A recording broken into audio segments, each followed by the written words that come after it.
여러분, 지금 주식시장 보면서 솔직히 좀 이상하지 않으세요? 나스닥, 코스피 전부 최고가를 갈아치우고 있는데 저는 K개미의 DNA가 꿈틀대고 있습니다. 이상한 기시감이 들어요. 아니, 코스피는 왜 올라도 속을 썩이는 거예요? 나스닥은 진짜 어디까지 올라가는지 경이롭습니다. 코스피도 올라서 사실 기분 좋습니다. 근데 제가 경험적으로 느낀 게 있습니다. 분위기가 이렇게 좋을 때일수록 꼭 몇 달 뒤에 반전이 찾아오더라고요. 워렌 버핏도 요즘 현금을 쌓고 있는 게 꽤 됐죠. 주식 보수 워렌 버핏이 괜히 그런 건 아니라고 생각합니다. 오늘은 제가 직접 겪은 사례, 그리고 워렌 버핏의 움직임, 인간 지표까지 모아서 지금 이 시장을 어떻게 바라봐야 하는지 좀 말씀드리려고 하는데요.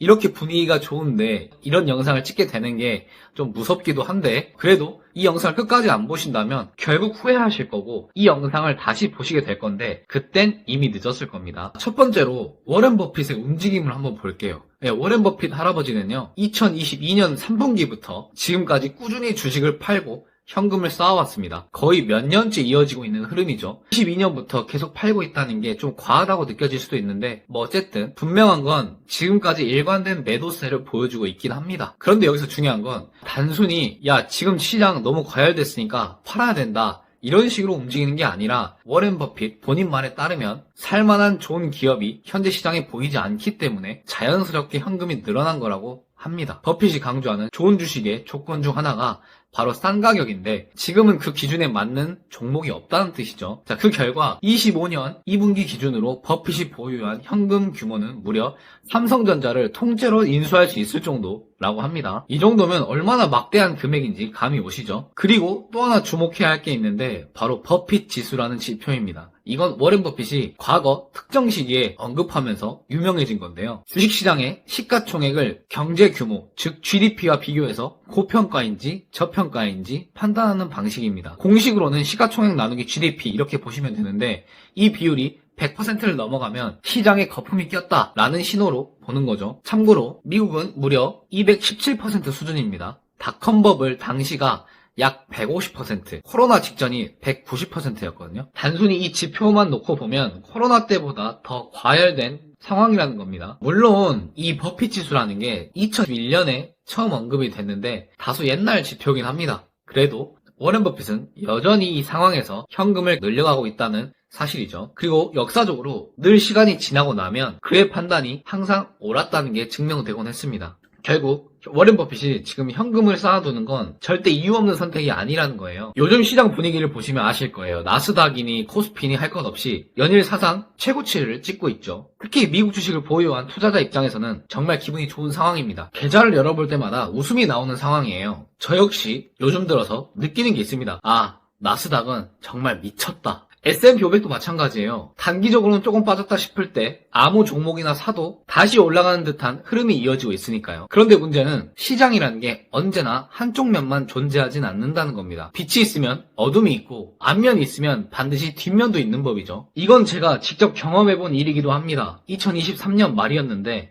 분위기가 너무 좋았어요. 계속 오를 것 같은 느낌이 있었습니다. 제 계좌도 연일 수익이 쌓이고 있었고 그러다 보니 저도 모르게 약간의 자만심이 생겼습니다. 그래서 추가 매수까지 과감하게 들어갔습니다. 사면 안 되는 기업까지 들어가요. 올라가는 흐름에 계속 올라타고 싶었던 거죠. 그런데 불과 한두 달 뒤 2024년 1월 초에 상황은 완전히 뒤집어졌습니다. 갑작스럽게 찾아온 시장 급락이었는데요. 그때 제 기억에 무려 13거래일 연속 하락을 기록했고 1월 한 달을 통으로 날렸던 경험이 있습니다. 이후 한동안은 힘든 보합 장세가 이어졌던 것 같아요. 2023년 말까지만 해도 빨갛게 불타오르던 제 계좌가 하루아침에 파랗게 식어버렸습니다. 그 경험은 제게 큰 교훈을 남겼는데요. 당시 블로그에도 글을 쓰면서 제 생각을 정리했는데 이게 바로 주식시장의 아이러니입니다. 영원한 상승장도 없고 영원한 하락장도 없다는 겁니다. 올라갈 때는 끝없이 올라갈 것 같고 반대로 빠질 때는 끝없이 무너질 것처럼 느껴집니다. 산이 깊으면 골도 깊다는 말이 있죠. 지금 우리가 보고 있는 이 화려한 상승장이 어쩌면 그만큼 더 큰 조정으로 이어질 수도 있다는 겁니다. 지금 이 순간의 즐거움에만 취해 있지 말고 그 반대의 가능성도 늘 머릿속에 새겨둬야 한다는 말입니다. 그리고 요즘 제가 시장을 보면서 가장 무섭게 느끼는 이유는 사실 따로 있습니다. 워렌 버핏이 현금 확보한다고 해서 무서운 게 아니고 바로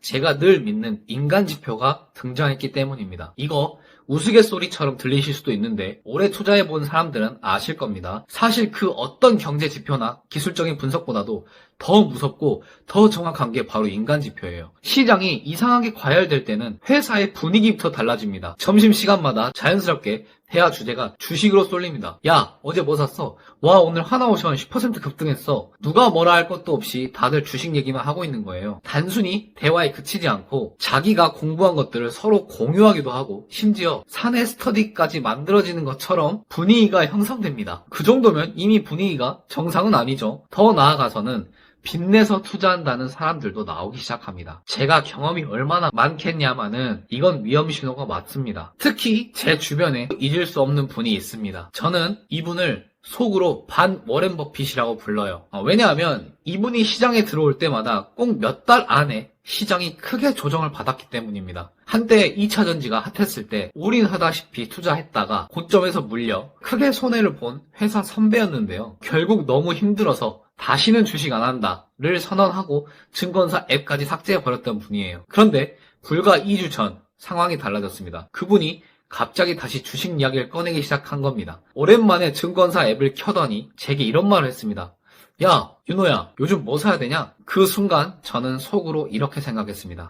아, 이거 몇 달 안에 큰일 나겠구나. 더 무서운 건 이분만이 아닙니다. 주식에 한 번도 관심 없던 지인조차 갑자기 500만 원 정도로 시작해볼까 한다면서 저에게 종목을 물어보기 시작했습니다. 이런 상황은 제 입장에서는 정말 불안한 신호입니다. 왜냐하면 제 경험상 이 반 워렌 버핏 지표가 시장에 다시 뛰어들면 어김없이 그 뒤에는 큰 조정을 찾아왔기 때문이에요. 그래서 저는 차트나 기술적 지표보다도 사람들의 심리와 행동을 더 주의 깊게 살핍니다. 시장이 과열될 때는 사람들의 말과 태도에서 그 기운이 드러납니다. 그리고 지금 제가 너무 무섭다고 느끼는 이유는 바로 이겁니다. 주변 사람들의 심리가 이미 과열되어 있는 것처럼 보인다는 것. 이럴 때일수록 정말 중요하다고 생각하는 게 바로 현금 비중 관리라고 생각합니다. 시장이 좋아지고 분위기가 들떠 있으면 정말 무섭게도 이런 심리가 찾아옵니다. 나만 뒤처지는 거 아닌가? 다른 사람들은 다 수익을 내고 있는 것 같은데 나만 가만히 있으면 손해보는 것처럼 느껴지는 거죠. 마치 내가 뭔가 큰 기회를 놓치고 있는 것 같아 불안해집니다. 그래서 어떻게 되냐? 결국은 사면 안 되는 기업까지 사게 됩니다. 게다가 최근 상승장에서의 매매에서 수익을 보고 나면 내 관점이 맞는 것 같습니다. 봐봐, 지금까지 내가 다 맞췄잖아. 앞으로도 내 관점은 맞을 거야.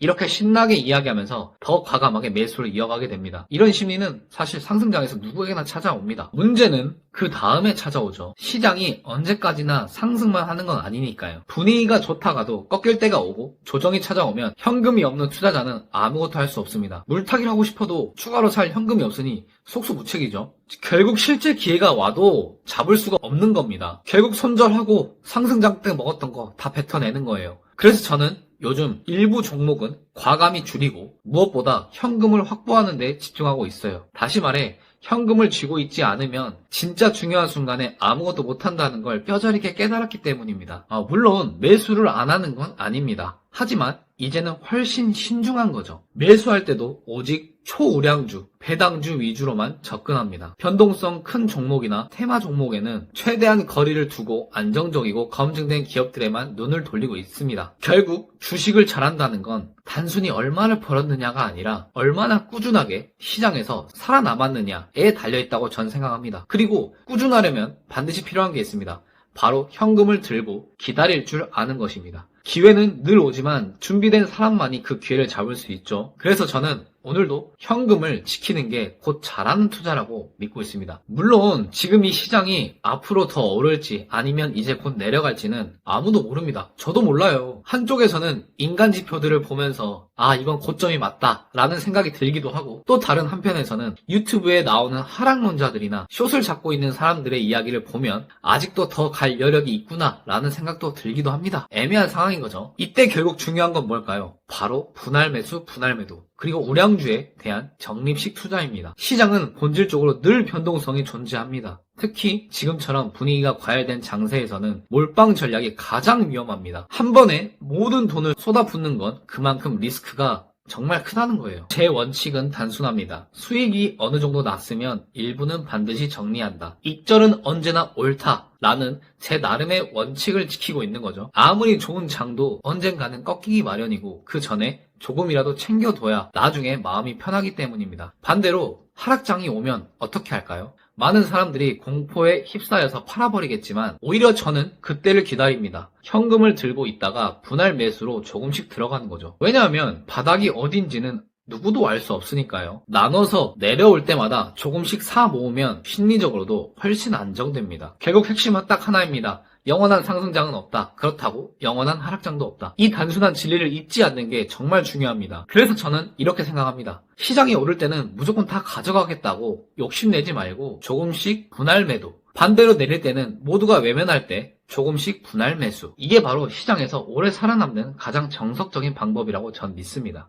아니, 얼마나 잘 발라먹게요. 요즘 들어 제가 가장 많이 받는 질문이 뭔지 아십니까? 바로 이겁니다. 지금 뭐 사야 돼요? 정말 많이 받는 질문인데요. 그런데 솔직히 말씀드리면 요즘 같은 시장에서 초보자일수록 테마주나 개 잡주를 권하진 않아요. 오늘은 상한가를 치면서 화려하게 뉴스에 오르고 다들 환호하죠. 그런데 내일이면 반토막이 나 있는 게 현실입니다. 이게 테마주나 개 잡주의 무서운 본질이에요. 저는 실제로 제 주변에서 테마주에 올인하거나 빚까지 내서 투자했다가 순식간에 나락으로 떨어진 사람들을 실시간으로 봤습니다. 인생이 진짜 망했다는 생각이 들더라고요. 그때 제가 느낀 게 있습니다.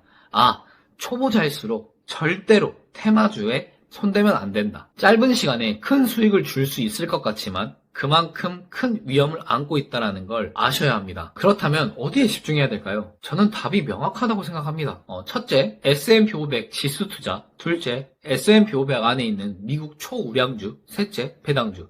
이 세 가지가 사실상 전 정답이라고 봐요. 특히 초보자에게는요. 미국 초우량주 같은 경우는 장기적으로 봤을 때 무조건 우상향할 가능성이 매우 높습니다. 전 세계에서 가장 강력한 경제 규모와 기술력, 브랜드를 가진 기업들이 모여있는 곳이 바로 미국이니까요. 꾸준히 모으는 사람은 결국 시간 앞에서 웃게 되어 있습니다. 만약 미국 주식도 위험하다라는 생각이 든다면 사실 그냥 주식을 하지 않는 게 맞습니다. 적금 드세요. 다만 여기서 한 가지 중요한 점이 있습니다. 아무리 좋은 종목, 좋은 지수라고 해도 본인이 확신이 있어야 된다는 겁니다.